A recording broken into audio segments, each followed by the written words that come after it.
I wish to give a warning or a notice to the people that are involved in this venture that it is no longer business as usual here in Murang'a County. One thing that we have done as police officers is to come up with a formidable team that will be able to go for those individuals that are involved in these businesses.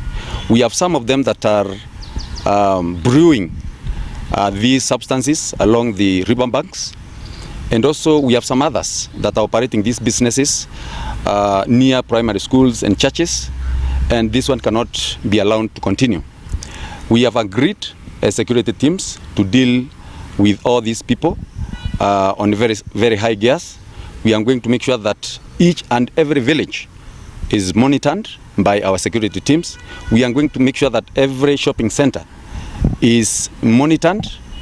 We are going to make sure that any town within Murang'a County is observed on how they are dealing with this aspect of illegal brews and psychotropic substances.